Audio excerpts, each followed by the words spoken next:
Hi, and welcome back to Real Talk Fitness with ANPT. It's been a while. It's been since March since our last episode.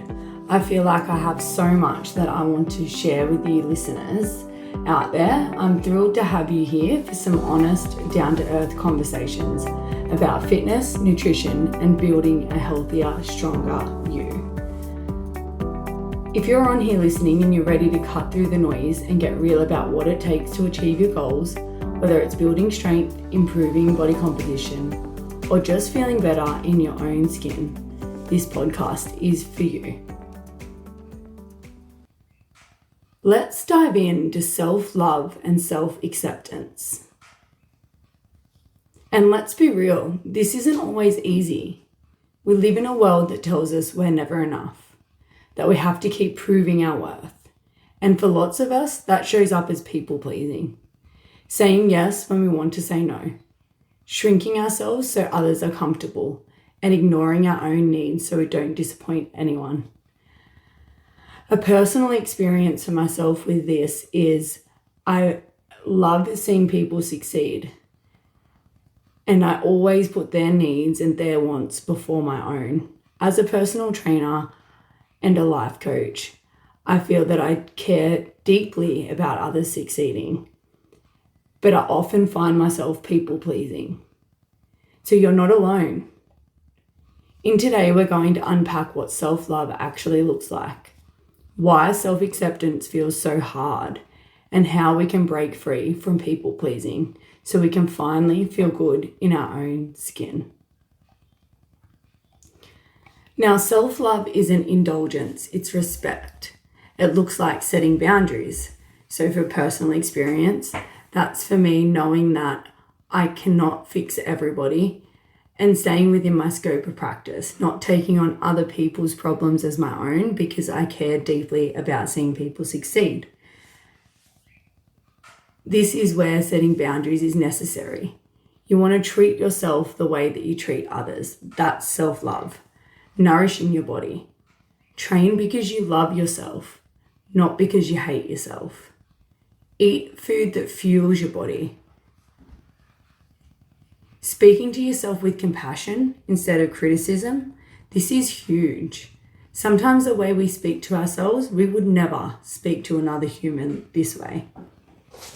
Imagine if we gave ourselves the same patience and kindness we give the people we love most.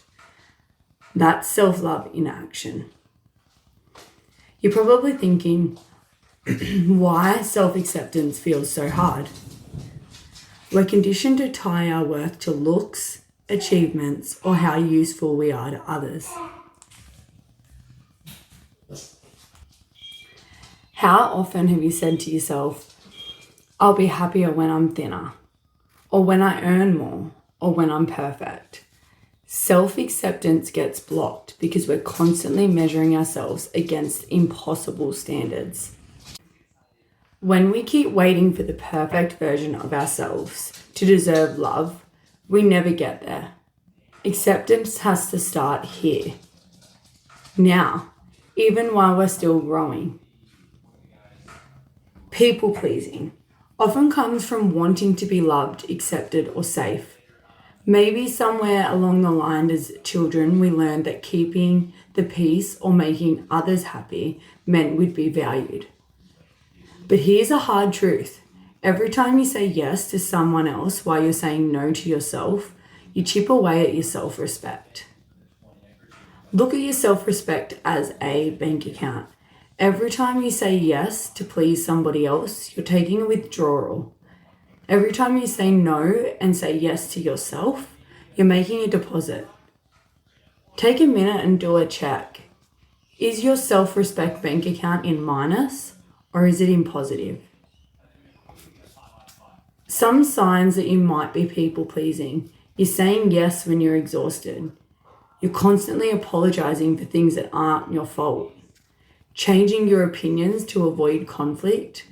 Or feeling guilty for resting or putting yourself first. Why does people-pleasing matter when it comes to self-love? People-pleasing disconnects you from your own needs and desires. It teaches your brain that others matter more than you. that you might be a bad person. To share something that is really close to home, and it's probably hard for me to say on this podcast, is as a business owner, I people please a lot, and I've been very aware of this and changing this. Is I get so worried that putting myself first makes me a bad person, that I'm going to upset others. So I constantly find it easier to upset myself rather than upsetting others. And that's a sign of no self-respect or no self-love.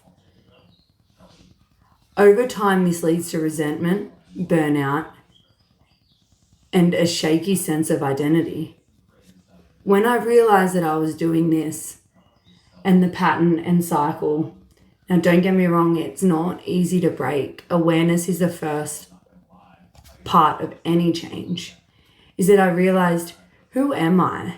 Am I just somebody that gives to others? And when I no longer give to these people and start saying yes to myself instead of yes to them, are they going to not like me anymore? Is this the identity that I painted? So this is normal.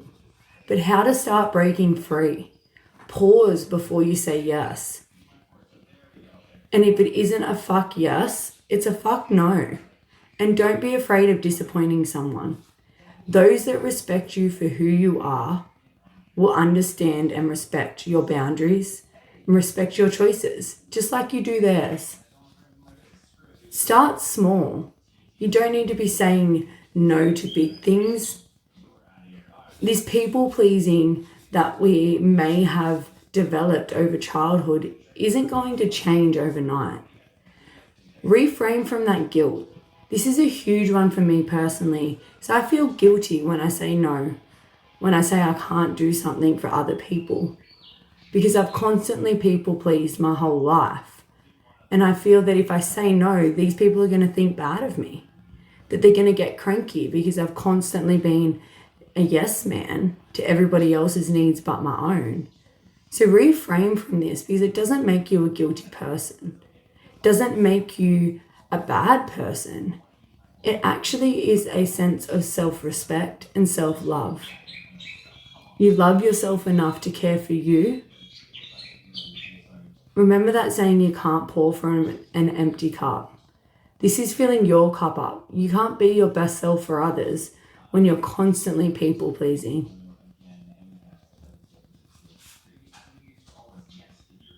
Let's do a bit of a self-audit. Notice your inner critic, how you speak to yourself. Stop and pause. What would you say to somebody else if they were speaking to themselves like that?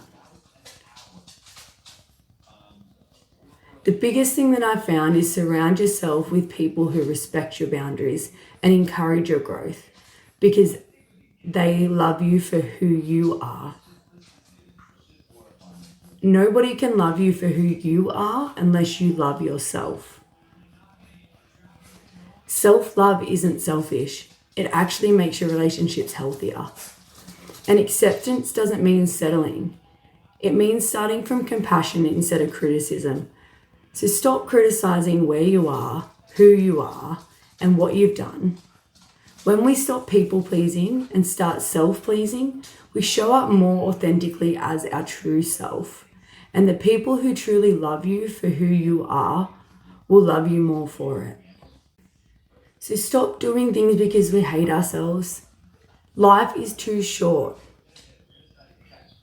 Life is like a game of Russian roulette. We never know how much time we have left. So spend it loving yourself, doing things that make you happy. And those that accept you for that will accept you just as you are. Boundaries and all. And that wraps up our episode today. It's a short one, but it digs quite deep. I want you to sit with this thought. You don't need to earn your own love. You are worthy of it right now. Your challenge this week is to catch yourself in one people-pleasing moment. And instead, in this moment, I want you to choose you. Maybe it's saying no to something small. Maybe it's resetting when you'd normally push through. Because every time you honor yourself, you strengthen the muscle of self-love and self-acceptance, and you're depositing into that self-trust account. Thank you for tuning in today. If this spoke to you, please share it with someone who might need to hear it too. And remember, you are worthy, you are enough, and you're allowed to take up space just as you are. If you've enjoyed today's episode, don't forget to subscribe. You can also follow me on Ashleigh Newburn's personal training for more tips, workouts, and inspiration. Keep lifting, keep moving, and most importantly, keep it real. I'll see you next time.